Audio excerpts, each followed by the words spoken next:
স্মৃতির পটে জীবনের ছবি কে আঁকিয়া যায় জানি না, কিন্তু যেই আঁকুক সে ছবিই আঁকে। অর্থাৎ যাহা কিছু ঘটিতেছে তাহার অবিকল নকল রাখিবার জন্য সে তুলি হাতে বসিয়া নাই। সে আপনার অভিরুচি অনুসারে কত কি বাদ দেয়, কত কি রাখে, কত বড়কে ছোট করে, ছোটকে বড় করিয়া তোলে। সে আগের জিনিসকে পাছে ও পাছের জিনিসকে আগে সাজাইতে কিছুমাত্র দ্বিধা করে না। বস্তুত তাহার কাজই ছবি আঁকা, ইতিহাস লেখা নয়। এই রূপে জীবনের বাহিরের দিকে ঘটনার ধারা চলিয়াছে, আর ভিতরের দিকে সঙ্গে সঙ্গে ছবি আঁকা চলিতেছে।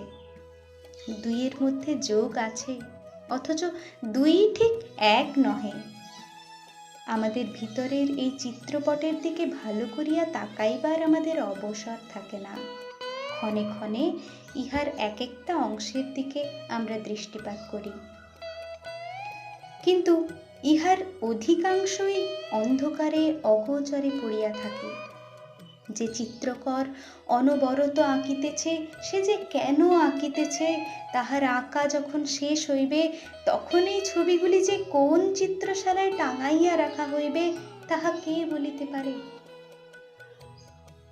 এই স্মৃতির ভাণ্ডারে অত্যন্ত যথাযথ রূপে ইতিহাস সংগ্রহের চেষ্টা ব্যর্থ হইতে পারে, কিন্তু ছবি দেখার একটা নেশা আছে। সেই নেশা আমাকে পাইয়া বসিল। যখন পথিক যে পথটাতে চলিতেছে বা যে পান্থশালায় বাস করিতেছে, তখন সে পথ বা সে পান্থশালা তাহার কাছে ছবি নহে, তখন তাহা অত্যন্ত বেশি প্রয়োজনীয় এবং অত্যন্ত অধিক প্রত্যক্ষ। যখন প্রয়োজন চুকিয়াছে, যখন পথিক তাহা পার হইয়া আসিয়াছে, তখনই তাহা ছবি হইয়া দেখা দেয়। আমাদের জীবনের প্রভাতে যে সকল শহর এবং মাঠ, নদী এবং পাহাড়ের ভিতর দিয়া চলিতে হইয়াছে, অপরাহ্নে বিশ্রামশালায় প্রবেশের পূর্বে যখন তাহার দিকে ফিরিয়া তাকানো যায়, তখন আসন্ন দিবাবসানের আলোকে সমস্তটা ছবি হইয়া চোখে পড়ে।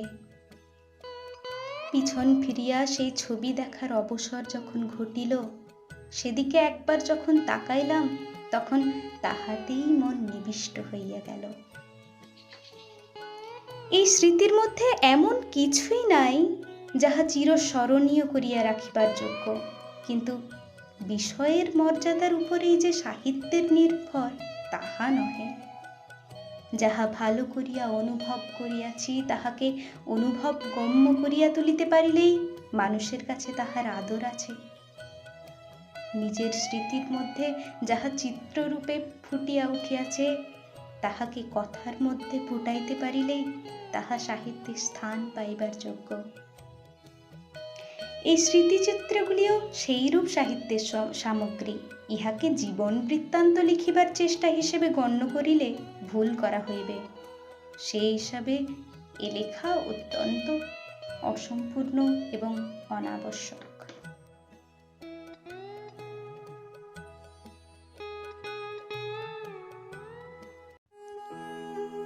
আমাদের মনের গোপন অভ্যন্তরের আসনটি, যেখানে আত্মীয় স্বজন, বন্ধু বান্ধব, প্রেমিক প্রেমিকাদের ছায়াও পড়ে না, সেই আসনটি অধিকার করে বসে আছেন কবিগুরু।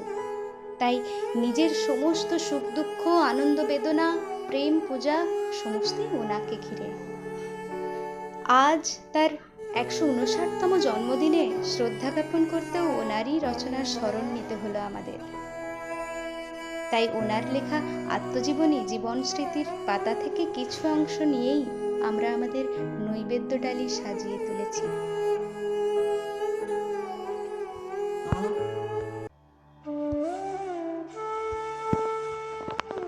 ঘর ও বাহির। আমাদের শিশুকালে ভোগবিলাসের আয়োজন ছিল না বললেই হয়। মোটের ওপর তখনকার জীবনযাত্রা এখনকার চেয়ে অনেক বেশি সাদাসিধা ছিল। তখনকার কালের ভদ্রলোকের মান রক্ষার উপকরণ দেখিলে এখনকার কাল লজ্জায় তাহার সঙ্গে সকল প্রকার সম্বন্ধ অস্বীকার করিতে চাইবে। এই তো তখনকার কালের বিশেষত্ব। তাহার পরে আবার বিশেষভাবে আমাদের বাড়িতে ছেলেদের প্রতি অত্যন্ত বেশি দৃষ্টি দিবার উৎপাত একেবারেই ছিল না। আসলে আদর করা ব্যাপারটা অভিভাবকদের বিনোদনের জন্য, ছেলেদের পক্ষে এমন বালাই আর নাই। আমরা ছিলাম চাকরদের শাসনের অধীনে। নিজেদের কর্তব্যকে সরল করিয়া লইবার জন্য তাহারা আমাদের নাড়াচাড়া এক প্রকার বন্ধ করিয়া দিয়াছিল। সেদিকে বন্ধন যতই কঠিন থাক, অনাদর একটা মস্ত স্বাধীনতা। সেই স্বাধীনতা আমাদের মন মুক্ত ছিল। খাওয়ানো, পরানো, সাজানো, গোজানোর দ্বারা আমাদের চিত্তকে চারিদিক হইতে একেবারে ঠাসিয়া ধরা হয় নাই।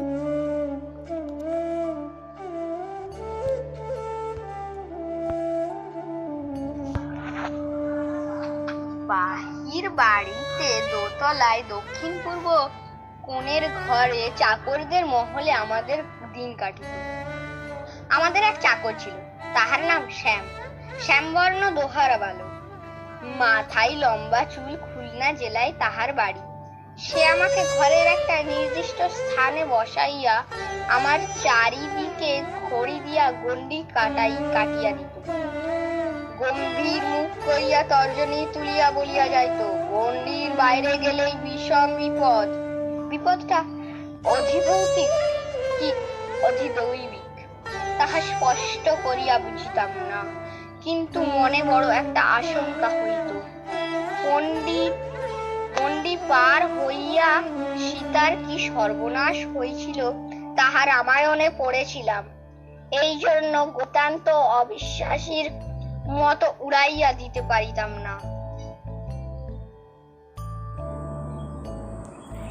জানালার নিচেই একটি ঘাট বাঁধানো পুকুর ছিল।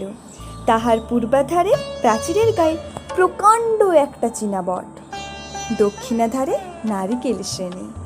গণ্ডি বন্ধনের বন্দি আমি জানালার খড়খুড়ি খুলিয়া প্রায় সমস্ত দিন সেই পুকুরটাকে একখানা ছবির বহির মতো দেখিয়া দেখিয়া কাটাইয়া দিতাম।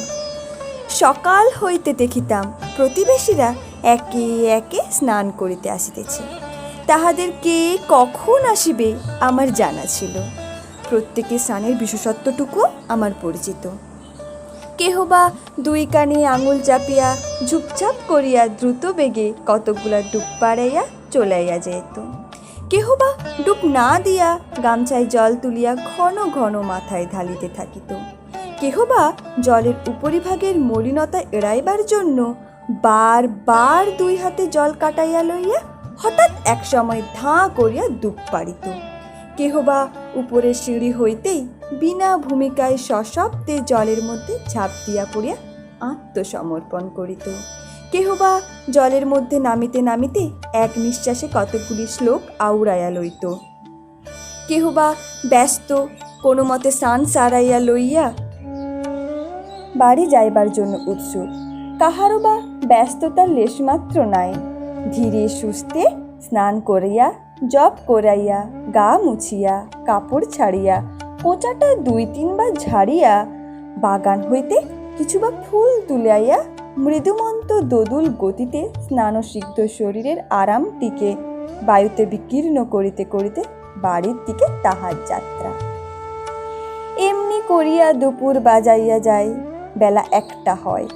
ক্রমে পুকুরের ঘাট জনশূন্য, নিস্তব্ধ। কেবল রাজহাঁস ও পাতিহাঁসগুলা সারা বেলা ডুব দিয়া গুগুলি তুলিয়া খায় এবং চঞ্চু চালনা করিয়া ব্যতিব্যস্তভাবে পিঠের পালক সাপ করিতে থাকে। পুষ্করিণী নির্জন হইয়া গেলে সেই বট গাছের তলাটা আমার সমস্ত মনকে অধিকার করাইয়া লইত। তাহার গুড়ির চারিধারে অনেকগুলা ঝুড়ি নামিয়া একটি অন্ধকারময় জটিলতার সৃষ্টি করিয়াছিল। সেই কুহকের মধ্যে বিশ্বের সেই একটা অস্পষ্ট কোণে যেন ভ্রমণক্রমে বিশ্বের নিয়ম ঠেকিয়া গেছে। দৈবাত সেখানে যেন স্বপ্ন যুগের একটা অসম্ভবের রাজত্ব বিধাতার চোখ এড়াইয়া আজও দিনের আলোর মাঝখানে রহিয়া গিয়াছে। মনের চক্ষে সেখানে যে কাহাদের দেখিতাম এবং তাহাদের ক্রিয়াকলাপ যে কীরকম আজ তাহা স্পষ্ট ভাষায় বলা অসম্ভব। এই বটকেই উদ্দেশ্য করিয়া একদিন লিখিয়াছিলাম, নিশিদিশি দাঁড়িয়ে আছো, মাথায় লইয়ে জট, ছোট ছেলেটি মনে কি পড়ে, ওগো প্রাচীন বট। কিন্তু হায়, সে বট এখন কোথায়? যে পুকুরটি এই বনস্পতির অধিষ্ঠাত্রী দেবতার দর্পণ ছিল, তাহাও এখন নাই। যাহারা স্নান করিত তাহারাও অনেকেই এই অন্তর্হিত বট গাছের ছায়ারই অনুসরণ করিয়াছে।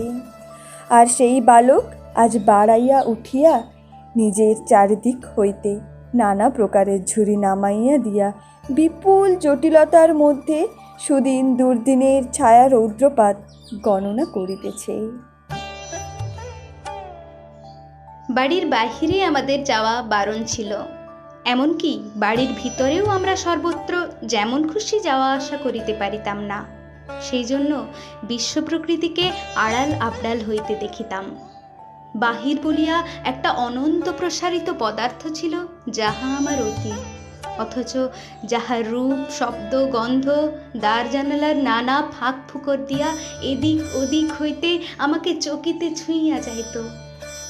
সে যেন গরদের ব্যবধান দিয়া নানা ইশারায় আমার সঙ্গে খেলা করিবার নানা চেষ্টা করিত।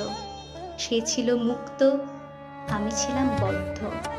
মিলনের উপায় ছিল না, সেই জন্যই প্রণয়ের আকর্ষণ ছিল প্রবল। আজ সেই খড়ির গণ্ডি মুছিয়া গেছে, কিন্তু গণ্ডি তবু ঘুচে নাই। দূর এখনো দূরে, বাহির এখনো বাহিরে। বড় হইয়া যে কবিতাটি লিখিয়াছিলাম তাহাই মনে পড়ে। খাঁচার পাখি ছিল সোনার খাঁচাটিতে, বনের পাখি ছিল বনে, একদা কি করিয়া মিলন হলো দোহে, কি ছিল বিধাতার মনে। বনের পাখি বলে, খাঁচার পাখি আয়, বনেতে যাই দোহে মিলে। খাঁচার পাখি বলে, বনের পাখি আয়, খাঁচায় থাকি নিরিবিলে। বনের পাখি বলে, না আমি শিকলে ধরা নাহি দিব। খাঁচার পাখি বলে, হায় আমি কেমনে বনে বাহিরিব।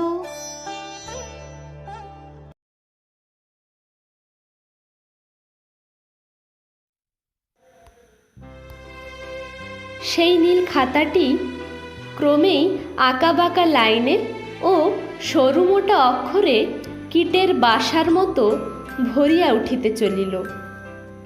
বালকের আগ্রহপূর্ণ চঞ্চল হাতের পীড়নে প্রথমে তাহা কুঞ্চিত হইয়া গেল, ক্রমে তাহার ধারগুলি ছিঁড়িয়া কতগুলি আঙ্গুলের মতো হইয়া ভেতরের লেখাগুলিকে যেন মুঠা করিয়া চাপিয়া রাখিয়া দিল।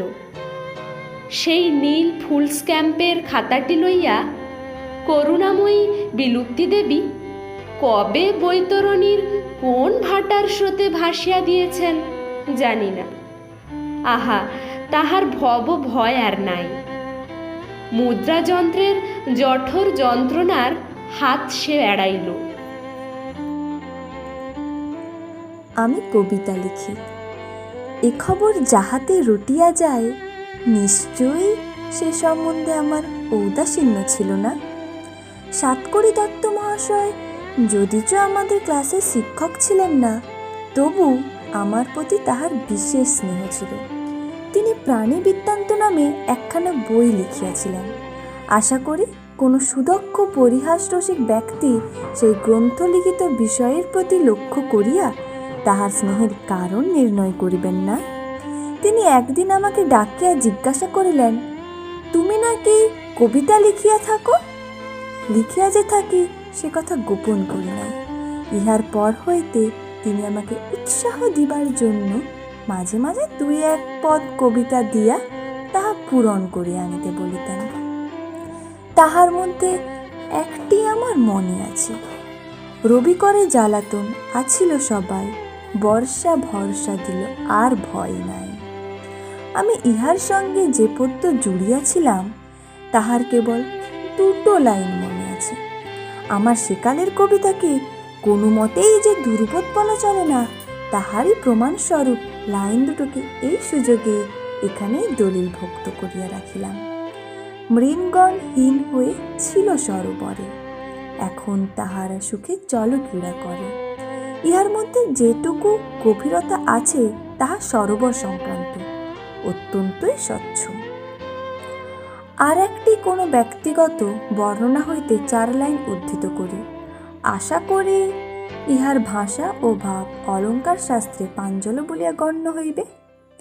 আমসত্ত্ব দুধে ফেরি তাহাতে কদলি দলি, সন্দেশ মাখিয়া দিয়া তাতে হাপুস হুপুস শব্দ, চারিদিক নিস্তব্ধ, পিপিরা কাঁদিয়া যায় পাতে।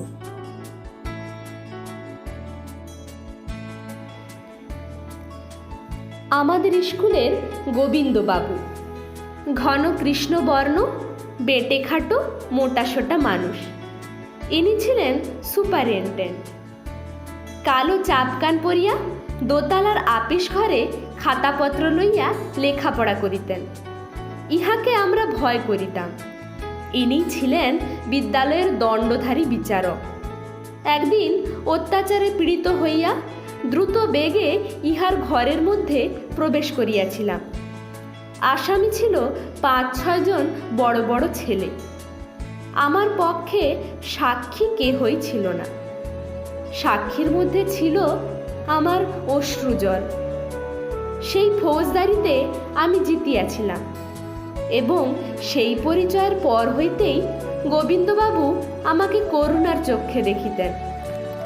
একদিন ছুটির সময় তাহার ঘরে আমার হঠাৎ ডাক পড়িল। আমি ভীতচিত্তে তাহার সম্মুখে গিয়া দাঁড়াইতেই তিনি আমাকে জিজ্ঞাসা করিলেন, তুমি নাকি কবিতা লেখো? কবুল করিতে ক্ষণমাত্র দ্বিধা করিলাম না। মনে নাই কি একটা উচ্চ অঙ্গের সুনীতি সম্বন্ধে তিনি আমাকে কবিতা লিখিয়া আনিতে আদেশ করিলেন। গোবিন্দবাবুর মতো ভীষণ গম্ভীর লোকের মুখ হইতে কবিতা লেখার এই আদেশ যে কিরূপ অদ্ভুত সুললিত, তাহা যাহারা তাহার ছাত্র নহেন তাহারা বুঝিবেন না।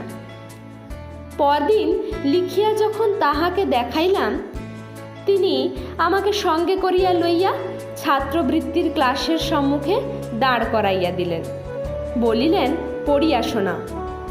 আমি উচ্চস্বরে আবৃত্তি করিয়া গেলাম। এই নীতি কবিতাটির প্রশংসা করিবার একটি মাত্র বিষয় আছে। এটি সকাল সকাল হারাইয়া গেছে। ছাত্রবৃত্তি ক্লাসে ইহার নৈতিক ফল যাহা দেখা গেল তাহা আশাপ্রদ নহে। অন্তত এই কবিতার দ্বারায় শ্রোতাদের মনে কবির প্রতি কিছুমাত্র সদ্ভাব সঞ্চার হয় নাই। অধিকাংশ ছেলেই আপনাদের মধ্যে বলা বলি করিতে লাগিল, এ লেখা নিশ্চয় আমার নিজের রচনা নহে। একজন বলিল, যে ছাপার বই হইতে এ লেখা চুরি সে তাহা আনিয়া দেখাইয়া দিতে পারে। কেহই তাহাকে দেখাইবার দিবার জন্য পীড়াপিড়ি করিল না। বিশ্বাস করাই তাহাদের আবশ্যক। প্রমাণ করিতে গেলে তাহার ব্যাঘাত হইতে পারে। ইহার পরে কবি যশ প্রার্থীর সংখ্যা বাড়িতে লাগিল। তাহারা যে পথ অবলম্বন করিল তাহা নৈতিক উন্নতির প্রশস্ত পথ নহে। এখনকার দিনে ছোট ছেলের কবিতা লেখা কিছুমাত্র বিরল নহে। আজকাল কবিতার গুমর একেবারে ফাঁক হইয়া গিয়েছে। মনে আছে, তখন দৈবাত যে 2-1 স্ত্রীলোক কবিতা লিখিতেন, তাহাদিগকে বিধাতার আশ্চর্য সৃষ্টি বলিয়া সকলে গণ্য করিত। এখন যদি শুনি কোনো স্ত্রীলোক কবিতা লেখেন না, তবে সেইটি এমন অসম্ভব বোধ হয় যে সহজে বিশ্বাস করিতে পারি নাই। কবিত্বের অঙ্কুর এখনকার কালে উৎসাহের অনাবৃষ্টিতেও ছাত্রবৃত্তি ক্লাসের অনেক পূর্বেই মাথা তুলিয়া ওঠে। অতএব বালকের যে কৃতিকাহিনী এখানে উদ্ঘাটিত করিলাম, তাহাতে বর্তমানকালের কোনো গোবিন্দবাবু বিস্মিত হইবেন না।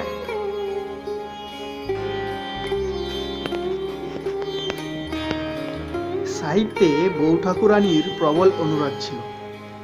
বাংলা বই তিনি যে পড়িতেন কেবল সময় কাটাইবার জন্য তাহা নয়, তাহা যথার্থই তিনি সমস্ত মন দিয়া উপভোগ করিতেন। তাহার সাহিত্য চর্চায় আমি অংশী ছিলাম। স্বপ্নপ্রয়াণ কাব্যের উপরে তাহার গভীর শ্রদ্ধা ও প্রীতি ছিল। আমারও এই কাব্য খুব ভালো লাগিত। বিশেষত আমরা এই কাব্যের রচনা ও আলোচনা হওয়ার মধ্যেই ছিলাম, তাই ইহার সৌন্দর্য সহজে আমার হৃদয়ের তন্তুতে তন্তুতে জড়িত হইয়া গিয়াছিল। কিন্তু এই কাব্য আমার অনুকরণের উচিত ছিল। কখনো মনে হয় নাই এই রকম কিছু একটা আমি লিখিয়া তুলিব। স্বপ্নপ্রয়াণ যেন একটা রূপকের অপরূপ রাজপ্রাসাদ। তাহার কত রকমের কক্ষ, গবাক্ষ, চিত্র, মূর্তি ও কারু নৈপুণ্য। তাহার মহলগুলিও বিচিত্র। তার চারিদিকে বাগান বাড়িতে কত ক্রীড়াশৈল, কত ফোয়ারা, কত নিকুঞ্জ, কত লতাবিতান। ইহার মধ্যে কেবল ভাবের প্রাচুর্য নহে, রচনার বিপুল বিচিত্রতাও আছে। সেই যে একটা বড় জিনিস তাহার নানা কলেবরে সম্পূর্ণ করিয়া গড়িয়া তুলিবার শক্তি, সেটি তো সহজ নহে। ইহা যে আমি চেষ্টা করিলেই পারি, এমন কথা আমার কল্পনাতে উদয় হয় না। এই সময়ে বিহারীলাল চক্রবর্তীর সারদা মঙ্গল সঙ্গীত আর্য দর্শন পত্রে বাহির হইতে আরম্ভ করিয়াছিল। বউ ঠাকুরানী এই কাব্যের মাধুর্যে অত্যন্ত মুগ্ধ ছিলেন। ইহার অনেকটা অংশই তাহার একেবারে কণ্ঠস্থ ছিল। কবিকে প্রায় তিনি মাঝে মাঝে নিমন্ত্রণ করিয়া আনিয়া খাওয়াইতেন এবং নিজ হাতে রচনা করিয়া তাহাকে একখানি আসন দিয়াছিলেন।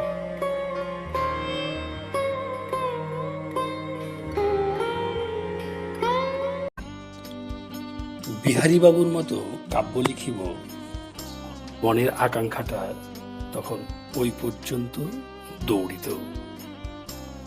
হয়তো কোনোদিন বা মনে করিয়া বসিতে পারিতাম যে তাহার মতোই কাব্য লিখিতেছি, কিন্তু এই গর্ব উপভোগের প্রধান ব্যাঘাত ছিলেন বিহারী কবির ভক্ত পাঠিকাটি।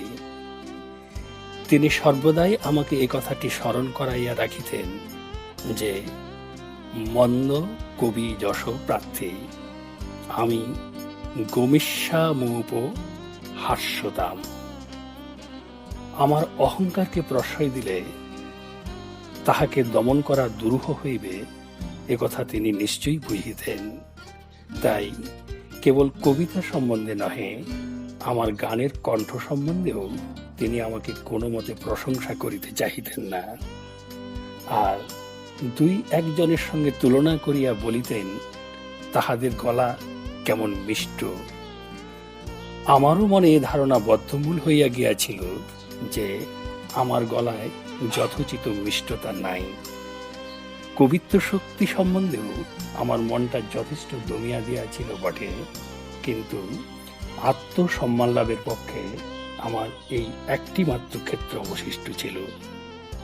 কাজী কাহারও কথায় আশা ছাড়িয়া দেওয়া চলে না। তাছাড়া ভিতরে ভারী একটা দুরন্ত তাগিদ ছিল, তাহাকে থামাইয়া রাখা কাহারও সাধ্যায়ত্ত ছিল না।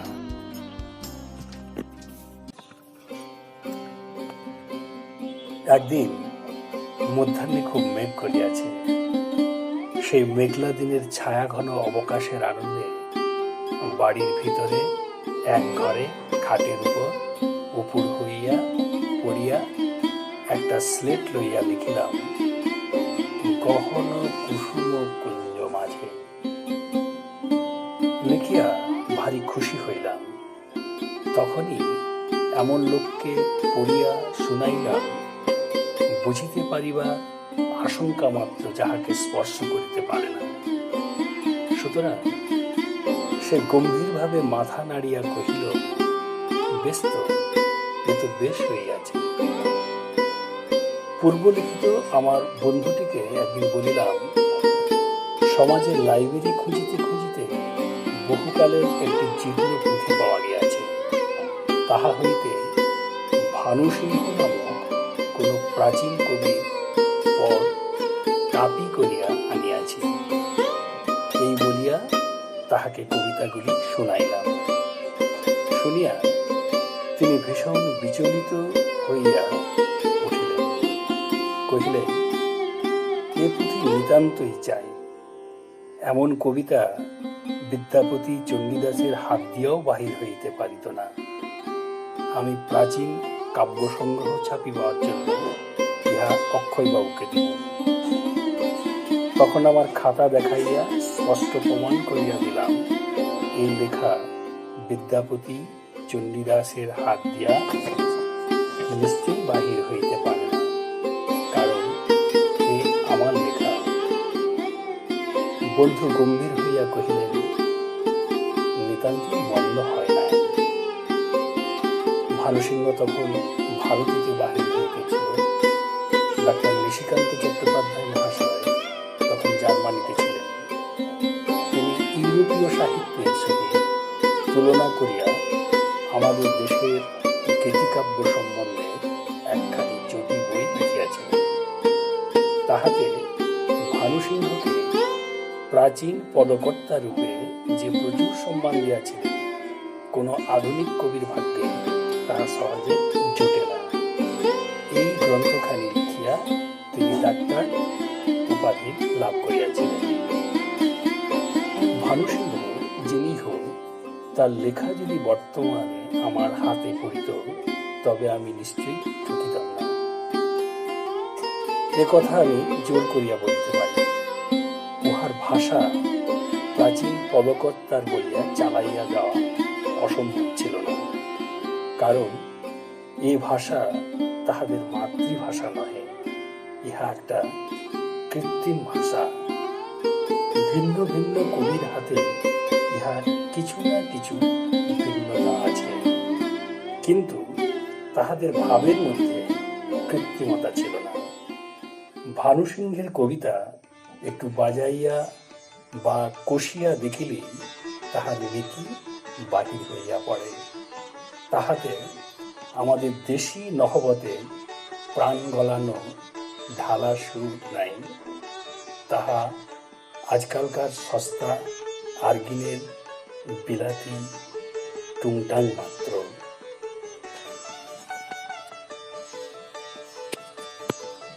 বর্ষা ও শরৎ। এক এক বৎসরে বিশেষ এক একটা গ্রহ রাজার পদ ও মন্ত্রীর পদ লাভ করে। পঞ্জিকার আরম্ভেই পশুপতি ও হৈমবতীর নিভৃত আলাপে তাহার সংবাদ পাই। তেমনি দেখিতেছি জীবনের এক এক পর্যায়ে এক একটি ঋতু বিশেষভাবে আধিপত্য গ্রহণ করিয়া থাকে। বাল্যকালের দিকে যখন তাকাইয়া দেখি, তখন সকালের চেয়েও স্পষ্ট করিয়া মনে পড়ে তখনকার বর্ষার দিনগুলি। বাতাসের বেগে জলের ছাঁটে বারান্দা একেবারে ভাসিয়া যাইতেছে।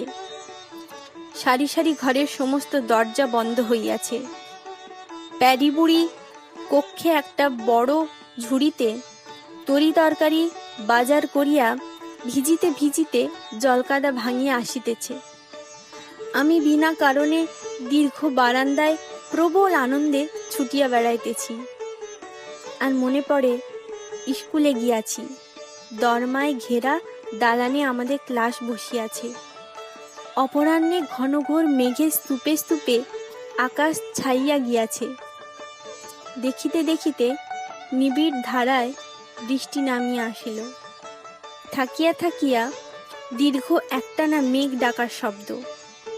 আকাশটাকে যেন বিদ্যুতের নোক দিয়া এক প্রান্ত হইতে আরেক প্রান্ত কোন পাগলি ছিঁড়িয়া ফাড়িয়া ফেলিতেছে।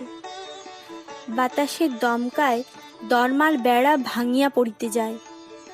অন্ধকারে ভালো করিয়া বইয়ের অক্ষর দেখা যায় না। পণ্ডিত মশাই পড়া বন্ধ করিয়া দিয়াছেন। বাহিরের ঝড় বাদলটার ওপরেই ছুটাছুটি মাতামাতির বরাত দিয়া বন্ধ ছুটিতে বেঞ্চির উপরে বসিয়া পা দুলাইতে দুলাইতে মনটাকে তেপান্তরের মাঠ পার করিয়া দৌড় করাইতেছি। আর মনে পড়ে শ্রাবণের গভীর রাত্রি। ঘুমের ফাঁকের মধ্য দিয়া ঘন বৃষ্টির ঝমঝম শব্দ মনের ভিতরে স্তূপটির চেয়েও নিবিড়তর একটা পুলক জমাইয়া তুলিতেছে।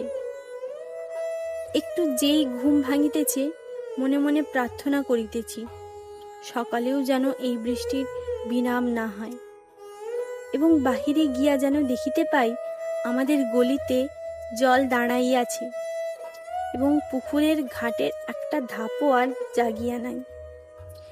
কিন্তু আমি যে সময়কার কথা বলিতেছি সে সময়ের দিকে তাকাইয়া দেখিতে পাই তখন শরৎ ঋতু সিংহাসন অধিকার করিয়া বসিয়াছে। তখনকার জীবনটা আশ্বিনের একটা বিস্তীর্ণ স্বচ্ছ অবকাশের মাঝখানে দেখা যায়।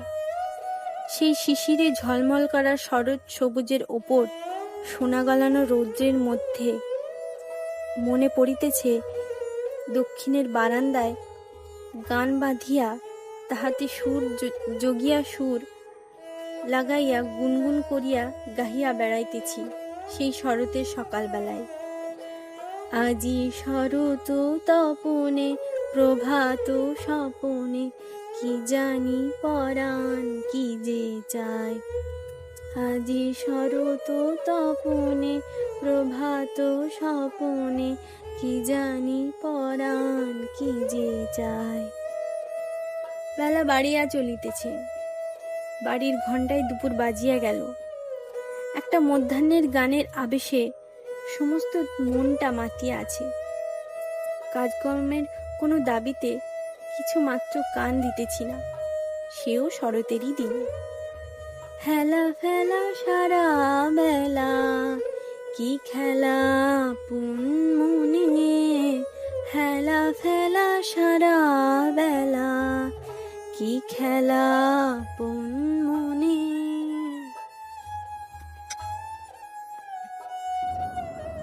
মনে পড়ে দুপুরবেলায় জাজিম বিছানো কোণের ঘরে একটা ছবি আঁকার খাতা লইয়া ছবি আঁকিতেছি। সে যে চিত্রকলার কঠোর সাধনা তাহা নয়, সে কেবল ছবি আঁকার ইচ্ছাটাকে লইয়া আপন মনে খেলা করা। যেটুকু মনের মধ্যে থাকিয়া গেল কিছুমাত্র আঁকা গেল না, সেইটুকুই ছিল তাহার প্রধান অংশ। এদিকে সেই কর্মহীন শরৎ মধ্যাহ্নের একটি সোনালী রঙের মাদকতা দেয়াল ভেদ করিয়া কলিকাতা শহরের সেই একটি সামান্য ক্ষুদ্র ঘরকে পেয়ালার মতো আগাগোড়া ভরিয়া তুলিতেছে। জানি না কেন আমার তখনকার জীবনের দিনগুলিকে যে আকাশ যে আলোকের মধ্যে দেখিতে পাইতেছি তাহাই শরতের আকাশ, শরতের আলোক। সে যেমন চাষিদের ধান পাকানো শরৎ, তেমনি সে আমার ধান পাকানো শরৎ। সে আমার সমস্ত দিনের আলোকময় আকাশের গোলা বোঝাই করা শরৎ।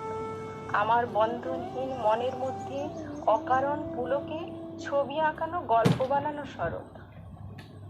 সেই বাল্যকালের বর্ষা এবং এই যৌবনকালের শরতের মধ্যে একটা প্রভেদ এই দেখিতেছি যে সেই বর্ষার দিনে বাহিরের প্রকৃতি অত্যন্ত নিবিড় হইয়া আমাকে ঘিরিয়া দাঁড়াইয়াছে।